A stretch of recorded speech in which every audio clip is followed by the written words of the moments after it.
माननीय देवेंद्रजी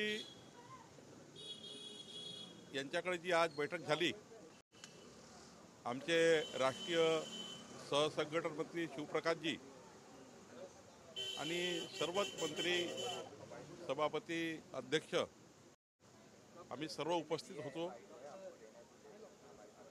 भारतीय संघटन पर्व सुरू आहे। 1,51,00,000 प्राथमिक सदस्यता आमच्या पक्षाची होईल याकरता आम्ही काम करतो आहे। मला या गोष्टीचा आनंद आहे। 1,35,00,000 सदस्य संख्या आता भारतीय जनता पार्टीची पूर्ण आणि पुढच्या 20 दिवसामध्ये जी आता 16 लाख आता आमच्याकडे टार्गेट राहिलेला आहे ते आम्ही आता पुन्हा घर चलो अभियान करणार आहोत। आमचे सर्व प्रभारी मंत्री, संपर्क मंत्री आपापल्या जिल्ह्यामध्ये शनिवार रविवारी प्रवास आणि संघटन पर्वाच्या माध्यमातून 1,51,00,000 जे आमचं या ठिकाणी प्राथमिक सदस्यता पूर्ण होईल। सोबतच माननीय रवी चव्हाणजी आणि आम्ही आज सकाळी दुपारी 3 ते 6 आम्ही बैठक घेतली। या बैठकीमध्ये सुद्धा 3 लाख सक्रिय सदस्य ॲक्टिव्ह मेंबरशिप करण्याचा निर्णय या ठिकाणी झाला। आणि देवेंद्रजी आणि माननीय आमचे सर्व मंत्री या सर्वांनी आज या संघटन पर्वाला शनिवार रविवारचा वेळ देण्याचं मान्य केलं।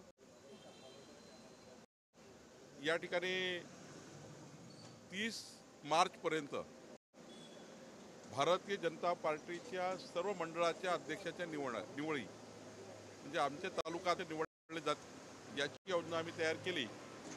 आणि सोबतच 1 लाख बूथवर आमचे बूथ अध्यक्ष आणि बूथवर 12 लोकांची कमिटी, 12 पदाधिकाऱ्यांची कमिटी ही होईल असंही त्या ठिकाणी आजच्या बैठकीत ठरलं। प्रत्येक बूथवर 12 लोकांची समिती आणि 30 तारखेपर्यंत सर्व महाराष्ट्रातल्या सर्व बूथ अध्यक्ष 1,184 बूथवर बूथ अध्यक्ष आणि आमची तालुका कमिटी ही या ठिकाणी मार्चपर्यंत होणार आहे। अधिवेशनाच्या संदर्भाने माननीय देवेंद्रजींनी सूचना दिल्या आहे की आम्ही सर्व मंत्री पूर्ण वेळ अधिवेशनामध्ये थांबून त्या ठिकाणी जे काही सभागृहात ते कामकाजसुद्धा पूर्ण वेळ थांबून आम्ही पूर्ण करणार आहोत। आणि आमच्या सरकारचं परफॉर्मन्स जे आहे, देवेंद्र फडणवीसचं सरकार, आमचं सरकार 14 कोटी जनतेकरता आणि विकसित महाराष्ट्राकरता काम करता आहे। सरकार सक्षमपणे या ठिकाणी महाराष्ट्राला विकासात पुढे नेतो आहे। याकरता सभागृहात जे काही सभागृहात जे काही प्रश्न निर्माण होतील, आमचे सर्व मंत्री, महायुतीचे मंत्री, आमचे सर्व मंत्री सभागृहात उपस्थित राहून या सर्व विषयाला न्याय देणार आहे। आज पहिल्याच दिवशी तुमच्या 2 मंत्र्यांवरती गंभीर ज्या चार्जशीट दाखल करण्यात आले, त्या आरोपींनी जे व्हिडिओ होते त्याचे फोटोज त्या चार्जशीटमध्ये आलेले आहेत। अत्यंत क्रूर पद्धतीनं त्यांचे केले आहे। कसं बघताय सगळे, कारण का धनंजय मुंडे यांचं नाव या सगळ्याला जोडलं। तपास सुरू आहे। तपासामध्ये संपूर्ण ज्या तपास यंत्रणा या म्हणजे बीडचे प्रकरण महाराष्ट्रात झाले, पण बीडचं प्रकरण आपल्याकरता महत्त्वाचं आहे। या प्रकरणामध्ये माननीय देवेंद्रजींनी ज्या तपास यंत्रणा त्या प्रकरणाशी संबंधित आहे त्या लावल्या, त्यातनं खोलपर्यंत गेले।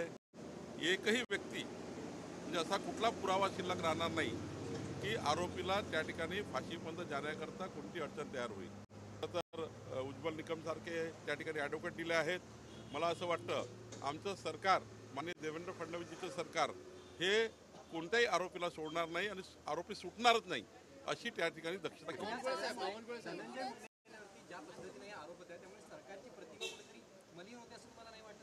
असं आहे की आता या ठिकाणी जोपर्यंत पूर्ण रिपोर्ट येत नाही तोपर्यंत या बोलणं योग्य नाही। कारण माझ्यासारख्या व्यक्तीने एखाद्या विषयावर बोलणे आणि तपास यंत्रणाचे काही ठिकाणी जाणे याकरता मला असं वाटतं तपासाकडे लक्ष द्यावं। तपासातनं पुढे जे येईल ते बघा।